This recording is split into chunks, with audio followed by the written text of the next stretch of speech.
Our next partner has a product I literally use every day. I started taking Athletic Greens because I wanted the best immune system possible. I'm somebody who takes vitamins every day, and I just felt like Athletic Greens was definitely something to try out. I started taking Athletic Greens to improve my gut health, which is a journey I've sort of been on for the last few years with different probiotics and things like that. Your gut health is tied to so much of your other health, including sleep, that I felt Athletic Greens was giving me the best source for that gut health. One scoop of Athletic Greens is 75 high-quality vitamins, minerals, whole food source superfoods, probiotics, and adaptogens to help start your day right. This special blend of ingredients supports your gut health, your nervous system, your immune system, your energy, recovery, focus, and aging. Okay, so we both started taking Athletic Greens, also known as AG1. I take it in the morning. It's the first thing I do. Sometimes I incorporate it into a shake. It has a great flavor. I also have all of the to-go packets. I took them with me when I traveled. I gave some to my mom. I gave some to other family members that I saw. I really love it because I'm not somebody who drinks coffee and I'm not somebody who takes in caffeine, but I feel like it gives me energy all the way to the end of the day. Yeah, and for me, I am a coffee drinker, but I would take my vitamins and sort of any probiotic in the morning along with what I eat for breakfast. This was such a great supplement to that habit of having breakfast and coffee. It tastes really good too. And it's like one-stop shop for all of your vitamins for the day. Right. It's the small micro habit that you can do every day, and your subscription comes with a year's supply of vitamin D, which is great for these winter months that we're about to go into. And for every purchase, Athletic Greens donates to organizations to help get nutritious foods to kids in need, including No Kid Hungry. It's good for any diet, whether you're vegetarian, on paleo, or keto. AG1 or Athletic Greens is gluten-free, nut-free, dairy-free, egg-free, and there is no added sugar. Athletic Greens also supports better sleep quality and recovery and is a climate-neutral certified company. Right now, it's time to reclaim your health and arm your immune system with convenient daily nutrition, especially heading into flu and cold season. It's just one scoop in a cup of water every day. That's it. No need for a million different pills and supplements to look out for your health. To make it easy, Athletic Greens is going to give you a free 1-year supply of immune-supporting vitamin D and 5 free travel packs with your first purchase. All you have to do is visit athleticgreens.com/gaze. Again, that's athleticgreens.com/gaze, and that's GAZE, to take ownership over your health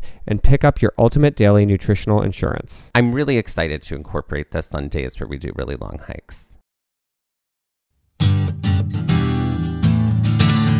Hello, and welcome to Gaze at the National Parks, the podcast. I'm Dusty. And I'm Mike. If you're joining us for the first time, Gaze at the National Parks is a podcast that explores the trails of America's national parks. One hiking trail and one national park, one park at a time. In between our full-length episodes, which explore these trails, we have Trail Mix episodes, which cover a variety of topics, mostly related to the parks and the environment. Often these Trail Mix episodes explore topics we didn't get to cover in depth in a full-length episode. Today's Trail Mix is all about the Biden administration's current work on climate change.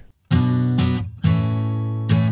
have a question. Sure. This is political, Yeah. right? How far and what do we take into account when it comes to holding politicians accountable, right? A lot of people, they've thrown out the thanks Obama, that phrase, Sure. things like that. I'm very quick to want to blame Donald Trump for everything. But really?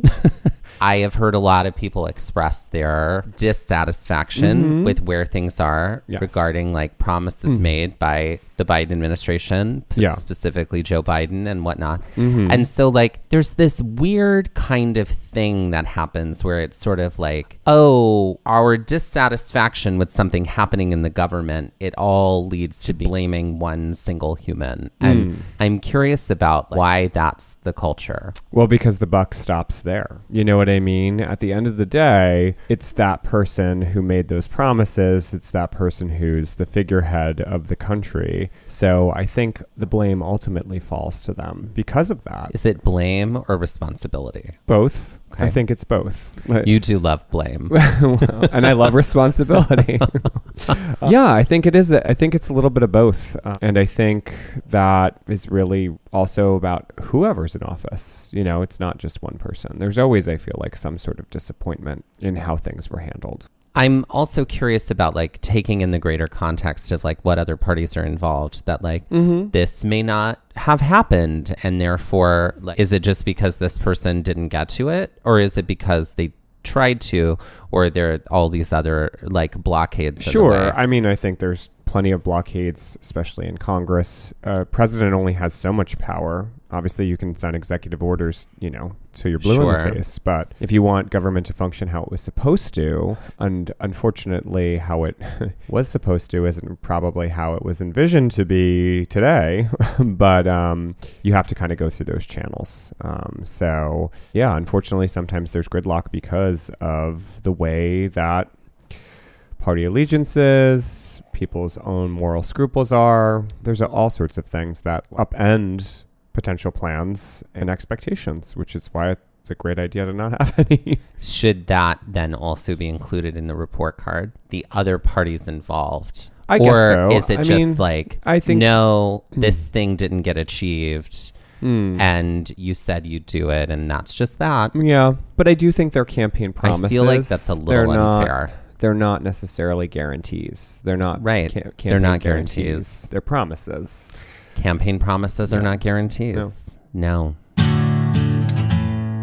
As many of us know, climate change is a deeply serious crisis that is affecting the entire world and requires aggressive, massive action if we have any hope of reversing its effects.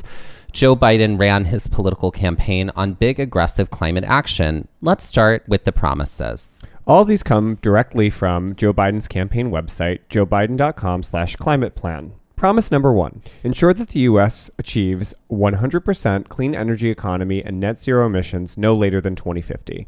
This promise includes signing a series of executive orders to put us back on track, demanding that Congress enacts legislation within the first year of his presidency that establishes the enforcement mechanisms to achieve the 2050 goal, make historic investment in energy and climate research and innovation, and incentivize the rapid deployment of clean energy innovations across the economy. Quote, failure is not an option. If Congress falls short of its duty to act, Biden will hold them accountable, end quote. Promise number 2, build a stronger, more resilient nation. This promise includes investing in infrastructure and creating well-paying jobs and ushering in the second great American railroad revolution with a high-speed, clean energy rail system, starting with the Northeast Corridor. Promise number 3, rally the rest of the world to address the grave climate threat. This promise includes re-entering the Paris Agreement, convening a climate world summit, and pursuing measures to make sure other countries commit to the climate commitments, particularly China. Promise number 4, stand up to the abuse of power by polluters who disproportionately harm communities of color and low-income communities. This promise includes supporting the tribal communities, communities of color, and low-income communities who more acutely experience the effects of climate change and create solutions for this disproportionate harm. Promise number 5, fulfill our obligation to workers and communities who powered our industrial revolution and decades of economic growth. This includes committing to ensuring employment to all workers affected by energy transition, including coal miners and power plant workers. All right. So hearing all of these promises, what are you thinking?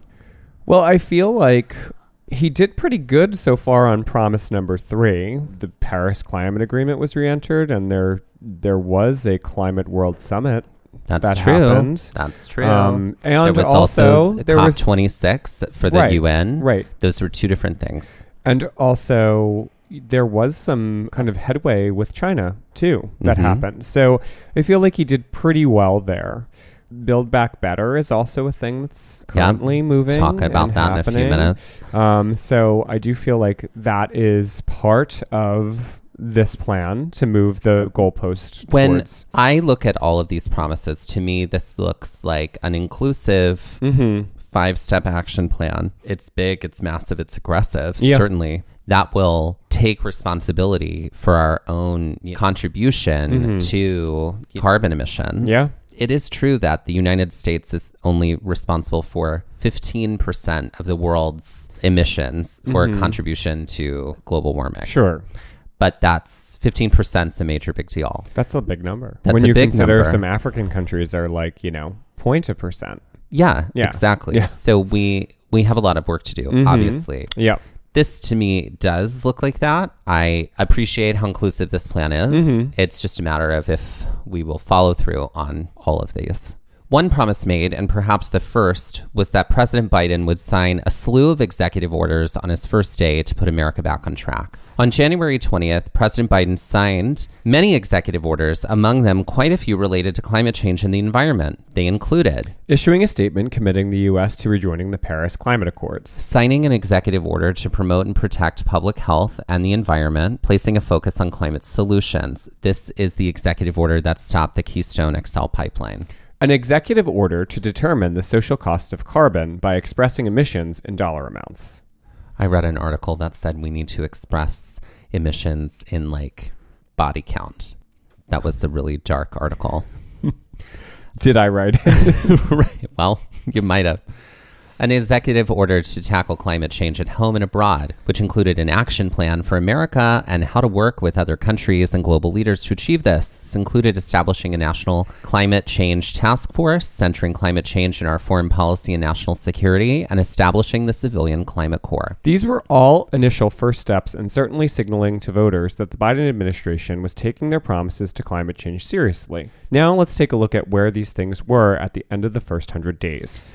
Looking over the first 100 days, the Biden administration did hold up their end of the bargain on a few points. These included re-entering the Paris Climate Accords, stopping the Keystone XL pipeline. And don't worry, we're going to talk about Line 3 very soon. Though, as we just mentioned, those were done through executive order on the first day. During the first 100 days, the Biden administration did establish the National Climate Task Force and hosted the Leaders Summit on Climate, which gathered 40 world leaders virtually and was meant to accelerate action around addressing the climate crisis. He also appointed climate advocates like John Kerry, Janet Yellen, Gina McCarthy, and Jennifer Granholm to important roles in federal agencies. This helped to reestablish the role of science in governmental agencies, making climate change an active part of foreign policy and national security agendas. And finally, the goal of lowering emissions from the United States by 50% by 2030 has been set. And between the folks at GRIST and the Bulletin of Atomic Scientists,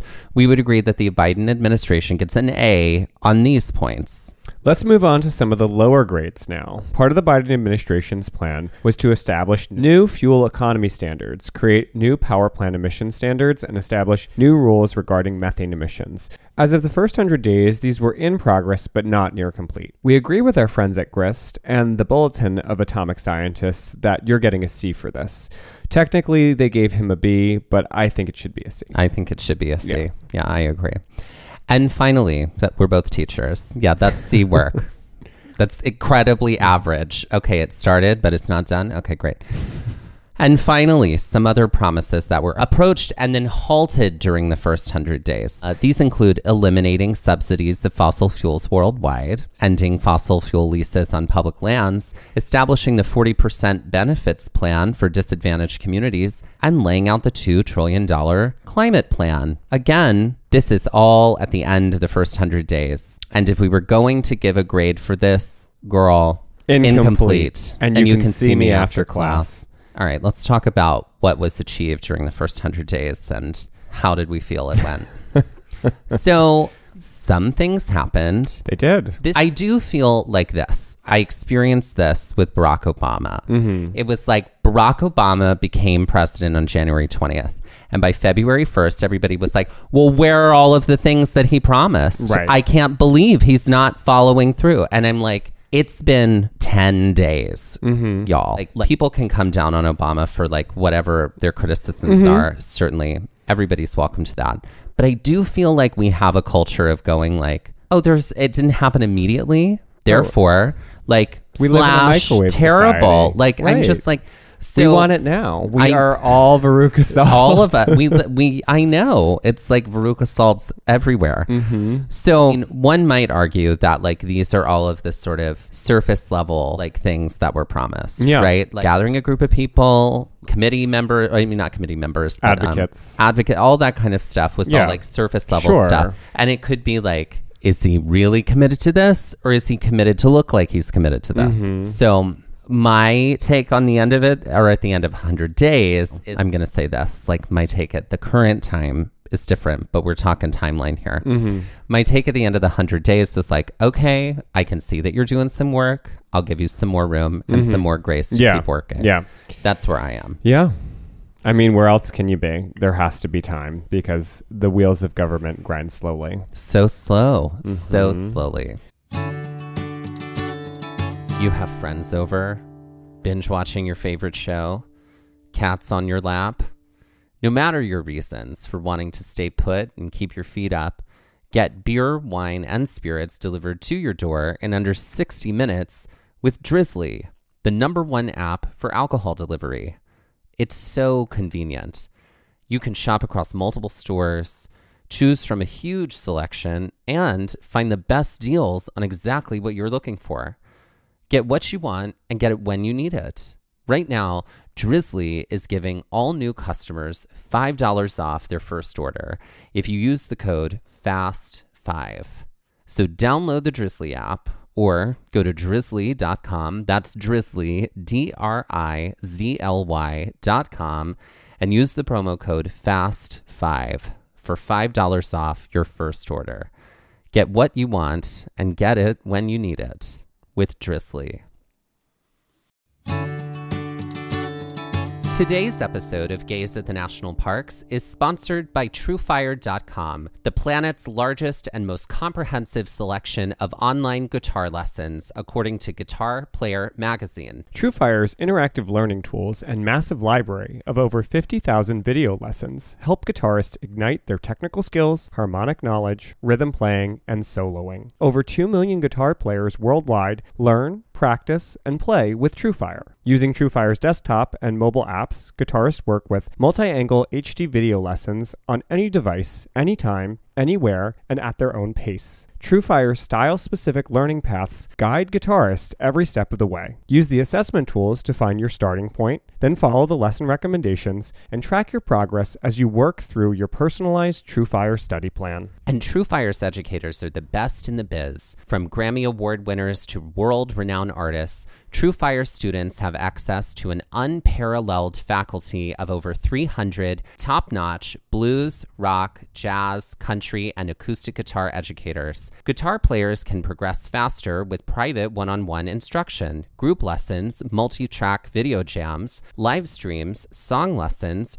premium tracks, and so much more. With thousands of 5-star reviews from amateur and pro players alike, you'll find yourself in good company with the world's most comprehensive guitar learning platform. So grab your guitar and ignite your musicality. Visit Truefire.com and use code GAZE for your free 30-day all-access trial and 50% off your first purchase. That's Truefire.com/gaze. And that's GAZE, G-A-Z-E. So let's talk about the time since the first 100 days and now, being December of 2021. Some of these incomplete grades were met with some progress. A major one that came out in July of 2021 was the Justice 40 plan. According to whitehouse.gov, quote, Justice 40 is a whole of government effort to ensure that federal agencies work with states, tribes, and local communities to make good on President Biden's promise to deliver at least 40% of the overall benefits from federal investments in climate and clean energy to disadvantaged communities. The interim guidance issued this week is a key step in fulfillment of President Biden's environmental justice commitments and introduces measures to guide agencies on their path to implementing Justice 40, launches the Justice 40 pilot program, and includes accountability and transparency tools to ensure agencies are working to reach the Justice 40 goal, end quote. And while we haven't seen any sweeping effects of this program, they are at least getting the ball down the field with this. There has also been the introduction of the Build Back Better plan. This is the $2 trillion plan that he promised in his campaign promises. There's been a lot of talk about this plan and a lot of versions of this plan. Biden's campaign promised a $2.2 trillion Build Back Better plan that centered climate change and clean energy. This has been labeled a bipartisan plan and therefore has been adjusted to compromise across the political aisle. Here are the adjustments. According to the version of the bill that was passed in the House on Friday, November 19th, it is now a $1.75 trillion plan that includes $555 billion to fight climate change, $400 billion for universal pre-K, $200 billion for child tax credits, $200 billion for 4 weeks of paid leave, $165 billion on healthcare spending, $150 billion to expand affordable home care, and $150 billion for affordable housing. However, there are key components which were promised that are missing. These include the omission of a clean energy standard. This would transfer the electric grid from running on fossil fuels to running on solar, wind, and hydropower. It also eliminates the Civilian Climate Corps. According to the Associated Press, Senate Democrats have reached a consensus on a $3.5 trillion package, which would lay out a plan for spending over the next 10 years that would create millions of jobs in solar, wind, and clean energy industries, push the U.S. to the front in electrical vehicles, and invest in carbon-free electricity, and essentially deliver on all of the other promises made by the Biden administration. So that is definitely something to keep an eye out for. While there may have been quite a bit of action taken to make good on the promises made in the campaign, there is quite a list of actions taken by the Biden administration that do not align with the environmental values they project or on which they campaigned. Let's start with oil pipelines. On his first day, President Biden did sign an executive order to stop the Keystone XL pipeline. That's true. However, there has been almost no acknowledgement of other pipeline battles, including the Dakota Access, Line 3, and the lesser-known Line 5. When given the opportunity to intervene in April of 2021, the Biden administration took no action to stop the Dakota Access pipeline when the companies overseeing the project were doing so without a federal permit. Also, the countless protests to stop Line 3, an oil pipeline that passes from Canada to Minnesota directly through the treaty-protected territory and sacred land of the Ojibwe. These protests are ongoing and have not been heard by the Biden administration. And to add to the harm, this pipeline has already leaked, causing environmental damage. There is also the building of Line 5, two pipelines that passes through Michigan and Virginia, which promote the use of fossil fuels to create more environmental damage. Not only does this not align with the promises of indigenous sovereignty when it comes to the environment, it is in direct opposition to the promises of reducing America's dependence on fossil fuels and directly damages ecosystems. Let's move on to federal oil leasing. One of the first executive orders signed on day one included an order to pause new leases on oil drilling on federal land. This was to give the Department of Interior enough time to evaluate the federal leasing programs for climate change concerns. Though, in June, a federal judge in Louisiana ruled that the executive order was an overreach of power and goes against the Mineral Leasing Act. So this made things complicated. Since then, a number of examples have emerged of the Biden administration moving forward with new oil leases on federal land. In September, the White House approved a lease for offshore oil drilling in 78 acres of federal land in the Gulf of Mexico, in what has been called the largest offshore drilling action in U.S. history. When pressed by environmentalists on this, the White House expressed that the Intergovernmental Panel on Climate Change reported that this lease, quote, does not present sufficient cause, end quote, to stop the offshore drilling. Yeah, okay, great. In addition to this, the White House backed a project in Alaska that would produce 100,000 barrels of oil every 30 days. The White House has also announced that the pause on new leases in Wyoming, where nearly half the state is federal land, will end sometime next year. While this may be in compliance with this new ruling, it is still a clear support of continued use of fossil fuels. As of December 10th, 2021, the Biden administration did halt any new federal support for overseas fossil fuel projects. There are exemptions and provisions to this, and we encourage you to look into those if you're interested in those details. And in the same week, President Biden signed an executive order to reduce the federal government's greenhouse gas emissions to net zero by 2050. All right, so how's he doing? I'm not going to lie. It really pisses me off about Line 3. Well, I think and also just like the leasing. And the Dakota Access and the Line 5. You know what I'm saying? Like, these are clear, like, these are long-term. These are projects that are hoping to serve long-term. Oh, yeah. And so the whole point of your whole environmental campaign is to put better infrastructure in place that is clean energy infrastructure. That's also for the long term. So like, I also understand the like need to like work in transition and work on both sides, but it's like, I mean, you're going through like Native American territory, like without any acknowledgement of it. Right. And I'm just thinking about, you know, the fact that the head of your Department of Interior is an Indigenous person. And how are those conversations going? Like, because I can't imagine great. No. So, but again, I'm not Deb Haaland, I'm not Joe Biden. No. So, been listening to a lot of Brene Brown, reading a lot of Brene Brown lately. But like the whole like doing the brave thing, like it's hard to do the brave thing, and you know, like you can't do it in like fear not being liked. You know what I mean? Like you have to you just have to do it. You have to do if you're the a right thing. Self-actualized person. If you are, then right. you just do it and don't care what other people think. Right. And so I feel a little bit like there's a hesitancy. Well, it's all politics, though. I know it's all politics, so it's like deeply even more complicated. Yeah.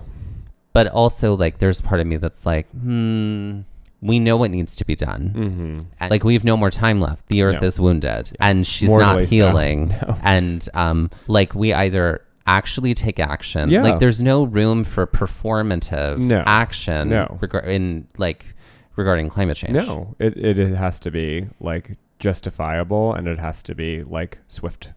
Yeah. And I'm sure a lot of people will...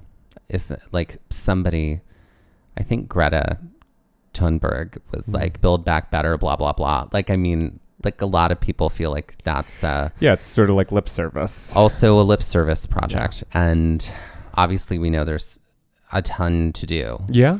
And we're in a place right now where like the science has proven that like human beings, like individual human beings will not be able to do enough on our own. Like we have to do, like the corporations have to have a major change. Bigger entities to do what they need to do.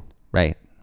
Because otherwise you ain't going to have consumers to buy things no more. No, none. You're out. And what are you going to do? Just like die with your cash? What are you going to do? What are you going to do? What are you looking at? Yeah.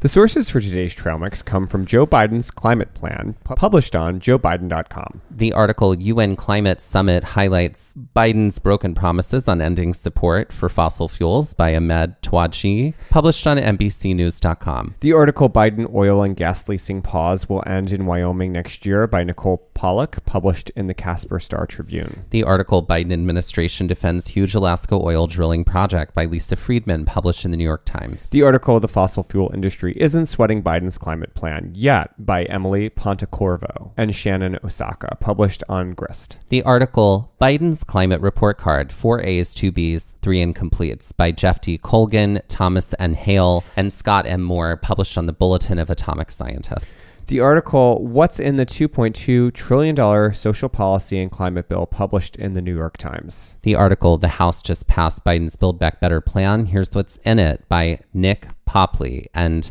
Abby Versulis, published in Time. The article Biden Halts Federal Aid to New Fossil Fuel Projects Overseas by Jennifer A. DeLuey and Nick Wadhams, published in Bloomberg. And the article Bipartisan Bill Leaves Out Key Climate Clean Energy Steps by Matthew Daly, published in the Associated Press.